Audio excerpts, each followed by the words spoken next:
Monique Jacobson is the new leader of the State Children, Youth and Families Department. Ms. Jacobson was confirmed as Cabinet Secretary of CYFD in the most recent legislative session. And before that, she was the Secretary of Tourism. Ms. Jacobson was very successful in the tourism department, and now she's turned her attention to a department that faces many challenges. Megan Kamerick, our correspondent and host of Public Square here on New Mexico PBS, sat down with the secretary to talk about her priorities and ways that some community leaders want to see the department address the safety and well-being of young people here in New Mexico. Monique Jacobson, thank you for coming to New Mexico in Focus. My pleasure. Great to be here. You had a very successful corporate career, and then you had a really successful run as Secretary of Tourism. CYFD is a very different department. So how are you applying the skills that you had in these other fields to CYFD? Surprisingly well, I think and hope. It's been an intense transition, but I actually feel incredibly optimistic about what I can bring to the table. And I've had great meetings with a lot of my staff all around the state to let them know I'm not here to tell you how to do your job. You know how to do your job. I'm here to remove the obstacles that are getting in the way of you doing your job. So what's clear to me is I think what CYFD needs is they need some management focus. So just looking at how things are, prioritizing, simplifying, and then they also need leadership. The folks need to be inspired again. I mean, I believe CYFD to be the single most important agency in this state. We deal with the issues that are at the heart of the issues New Mexico faces as a whole, and I think the folks that work there need to be reminded of that and again inspired to do their best work. Talk about your priorities for the agency. So we have 5 areas of focus. The first is really just getting back to basics, making sure, as I mentioned, that I'm removing the obstacles that allow our employees, we have about 2,400 employees, to do the job they need to do. So with regards to that back to basics, it's starting by recruiting and retaining good workers. And as we do that, it'll decrease the caseloads so that folks have time to concentrate and focus on doing the job they need to do and not feel rushed. Think about what these folks are doing every day. They're interacting with some of our most vulnerable population in some of their most vulnerable moments, and I need them to be fresh and to have appropriate caseloads. So that's our top priority right now, is recruiting and retaining great workers. Our second priority is prevention. So how can we at CYFD, we have to respond, we have to react, and that won't go away, but how can we also really focus on preventing tragedies before they occur? And this will work through, we have a program called the Family Support Worker, where we have a greater presence with families that have multiple referrals to CYFD, as well as through our early childhood service department, where we have home visiting, we have childcare, making sure that childcare is accessible to those who need it and simple for them to know about.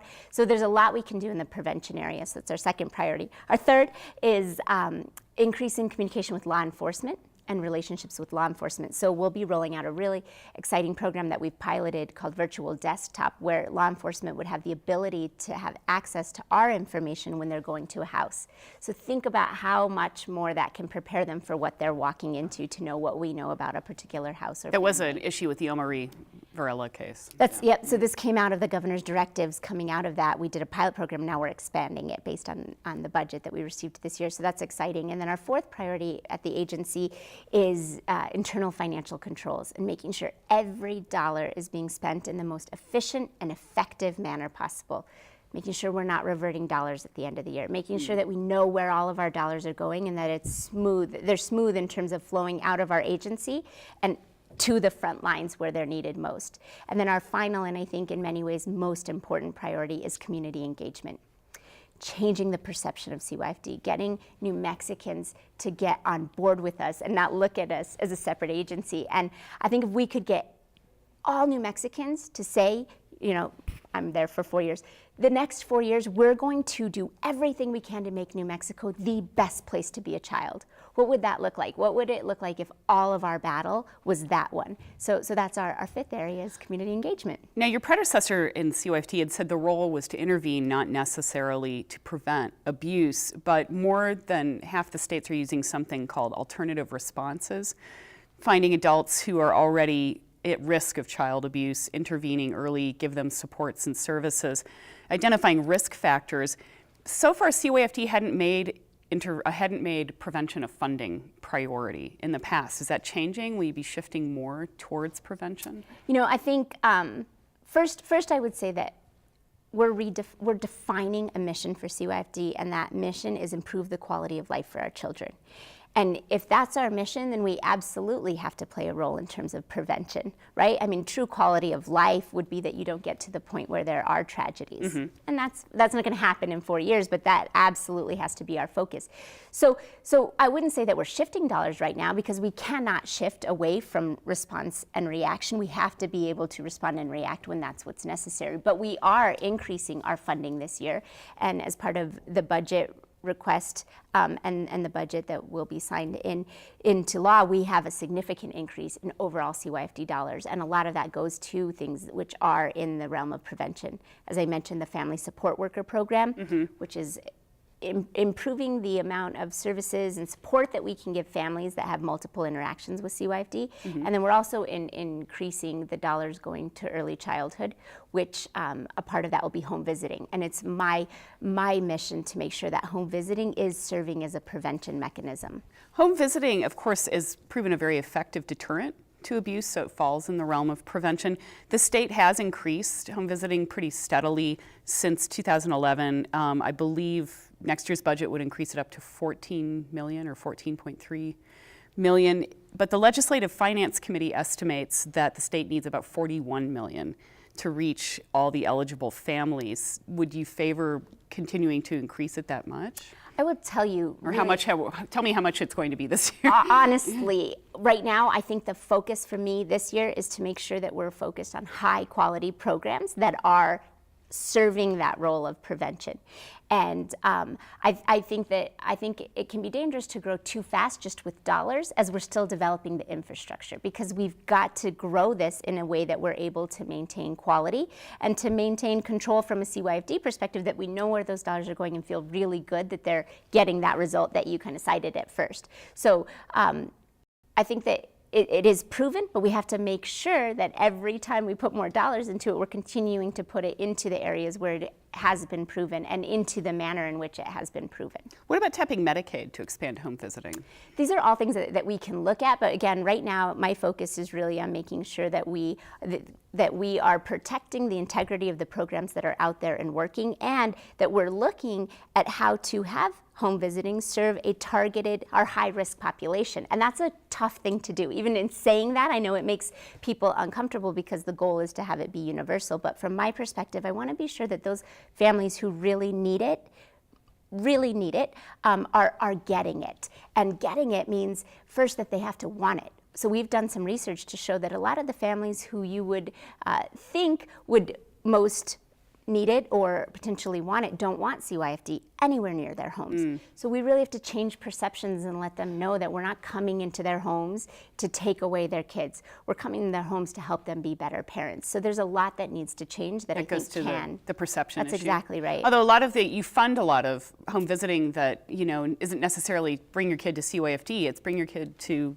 I'm sorry. Or they come to your Yeah, home. or the home visitor comes to. So you're funding That's correct. people who aren't necessarily CYFD, that's correct. But again, the perception, we did focus groups with folks about home visiting in different families. And regardless if they think it has anything to do with the state, or two, just having people come into their home makes them uncomfortable. So we need to do a lot to educate those folks that, look, we're not here to judge. We're here to help in those particular instances. So again, I think it's really about making sure that we take a program like home visiting that has been proven to work and maintain the integrity of that program as we expand it. Although some people have said if you make it universal, then the stigma is removed, right? You're not That's getting exactly something right. special. So and I think there are other ways to remove stigmas too, where it's still voluntary, but by having targeted marketing efforts, you get the right folks to want it, to sign up for it. So I think there are ways. I totally understand the stigma concern, but I think there are other ways around that that would still allow us to get it into the families that I think would benefit most from it in terms of prevention. One of the other ways that can prevent abuse or neglect, according to the National Center for Child Death Review, is really high-quality child care. But enrollment in child care assistance programs in New Mexico has dropped from about 25,000 a few years ago to 17,000. And this year, I believe the state budget cuts child care assistance funding by $1 million. We still haven't restored the funding that we lost in the recession, where families who make up to 200% of federal poverty can access state subsidies to help pay for child care. Do you favor working towards restoring up to that level? So again, right now our focus is going to be on making sure that we get those who are between the 150 and below, which we did just restore it to 150 Right. recently. So we got it up to the 150, and we did a swipe of all of those on the waiting list all the way up to the 200. What I don't want to do is move it to the 200 before we know that that would be sustainable, or you'll end up where you were years ago, about maybe 6 or 7 years ago, where they then had to cut folks who were getting it all the way back to the 100% of the federal poverty level. So we want to be really smart in how we do this. I would say, though, again, when we look at the fact that the numbers have dropped, there's an education component that we want to have happen at the same time that we are, getting the funding in there. And primarily federal funding goes to support this, so I'm not concerned about the budget right now. It's not going down, the overall funding that's going towards But this we did won't be return, going you said down. that you don't want to return federal, we didn't use $21 million of But- federal funding. So I think important to note, we didn't return any of Right, those but dollars. we haven't so used we it. still have them, and Okay. we will be using them. So that'll be a key piece for us, is to figure out, again, part of it went to this swipe of, Okay. of the waiting list, and that we have a really smart plan in place to be sure that we are drawing down on all of the federal dollars. So back to our fourth priority, which is all about those financial controls and making sure that we're getting the dollars spent in the smartest way possible. How are we going to recruit and retain caseworkers? I know the governor just signed this legislation that will help them repay loans if they get appropriate degrees and come work for COAFD. If they come work for at least a year, but it's a high pressure job. That's There's right. burnout. So I think, it's a cycle.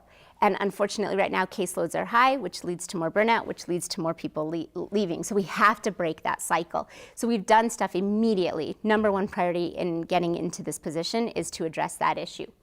So we really looked at, from a recruitment perspective, what is our issue? Do we not have enough people that want this kind of job? Do we need to do more to educate people about what a fulfilling career it is? And what we found is that right now our biggest limiting factor was actually more of getting them all the way through the process, the hiring process. So we worked really closely with the State Personnel Office to put together a new approach to recruiting field workers. And we had our first pilot program of this new approach at the Association for Social Workers National Convention. And in 3 days, we interviewed over 23 people and hired 8. So for CYFD, that's remarkable. To hire 8 people in 1 day is really kind of a game-changing approach to the recruitment issue. Also, by just focusing on where the issues are, we've been able to make such progress that in the 3 months I've been there, we've reduced our vacancy rate in the field from 24% to 12%. That's in 3 months, reducing the vacancy rate like that. So I believe that we're going to be able to break that cycle. Then that'll help in terms of retention. Also, as part of this budget, we got more workers. So we have funding for 45 additional workers.